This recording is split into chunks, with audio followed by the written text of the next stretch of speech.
Pasca Perang Besar Pertama tahun 1918, dunia masuk ke dalam masa-masa yang penuh gejolak dan perubahan yang membentuk peta politik dan ekonomi setelah perang berakhir.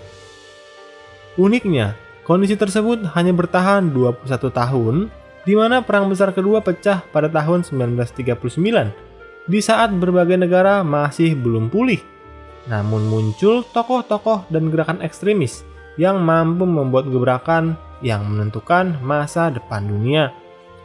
Lalu, seperti apakah kondisi dunia pada saat itu? Mengapa perang besar bisa kembali terulang?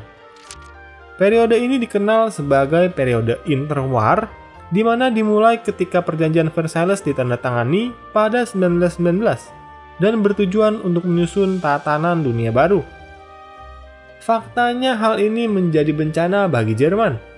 Negara ini harus menanggung beban ganti rugi perang pihak yang kalah, bahkan harus kehilangan wilayah-wilayah pentingnya.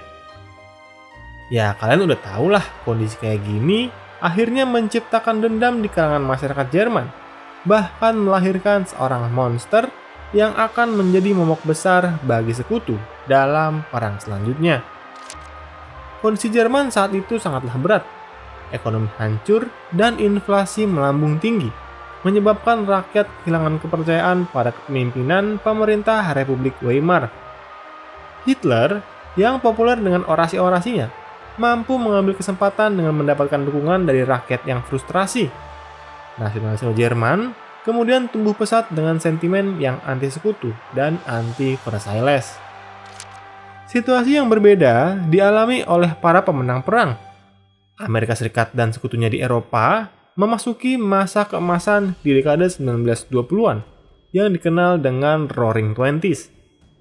Masa ini adalah masa kemakmuran ekonomi, perkembangan budaya, dan inovasi teknologi.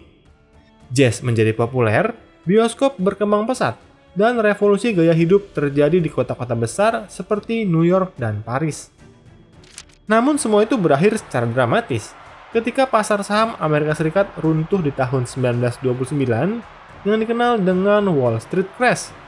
Depresi besar lalu menghantam seluruh dunia, membuat jutaan orang kehilangan pekerjaan dan memaksa negara-negara untuk melakukan kebijakan ekonomi yang keras.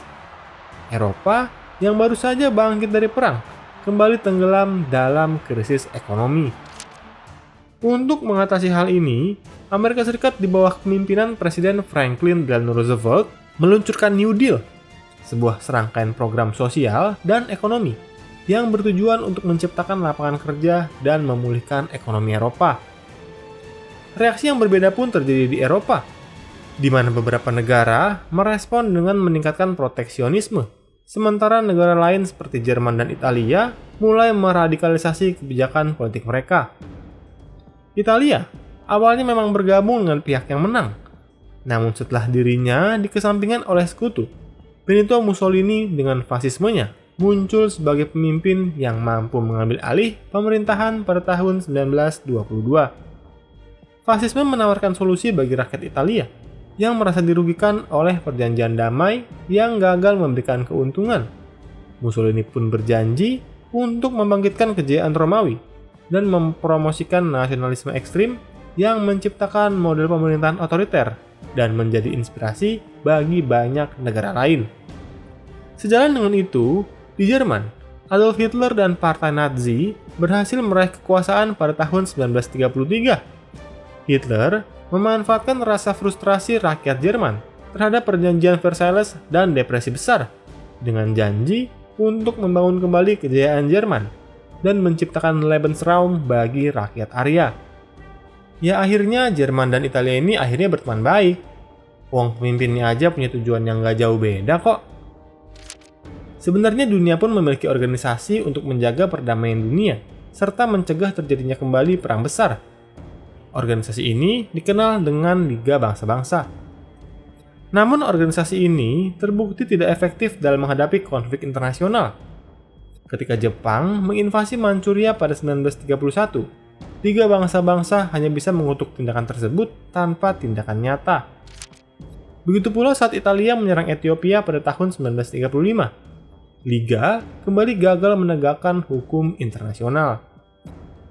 Uniknya aksi Jepang ini terjadi akibat militerisme yang tumbuh dengan pesat.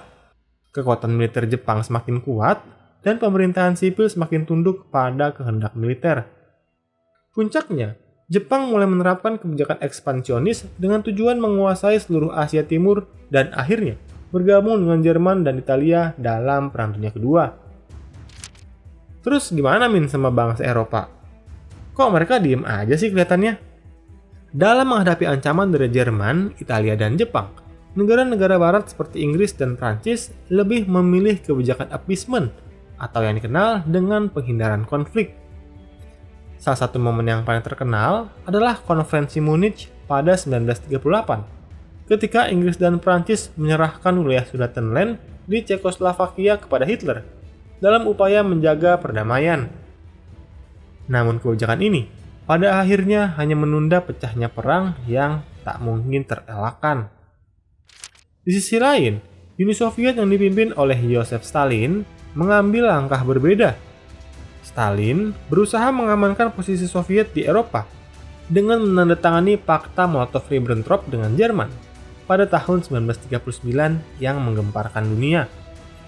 Kesepakatan ini menjamin bahwa kedua negara tidak akan saling menyerang dan secara rahasia membagi Polandia di antara mereka. Fakta ini merupakan langkah penting yang membuka jalan bagi invasi Polandia oleh Jerman. Pada akhirnya, meskipun banyak upaya untuk menjaga perdamaian, ketegangan mencapai puncaknya pada 1 September 1939 ketika Jerman menginvasi Polandia. Invasi ini memicu pernyataan perang dari Inggris dan Prancis terhadap Jerman, menandai dimulainya Perang Dunia Kedua. Periode interwar pun berakhir dan dunia sekali lagi terjerumus dalam konflik global yang lebih dahsyat. Perang dunia lalu mengakhiri periode damai interwar yang penuh dengan ketidakpastian dan ketidakstabilan. Berbagai penderitaan yang dialami oleh berbagai negara membuat banyak negara lalu berinovasi dan mencari jalan keluar terbaik bagi masing-masing rakyatnya, termasuk membawa dunia kembali ke dalam perang yang lebih menghancurkan. Nah, pelajaran apakah yang bisa kalian dapat dari periode interwar? Coba tulis pendapat kalian di kolom komentar. Hai, terima kasih sudah menonton dan belajar sejarah bersama Inspek History. Jangan ragu untuk berikan komentar, like, dan bagikan bila kamu merasa konten ini bermanfaat.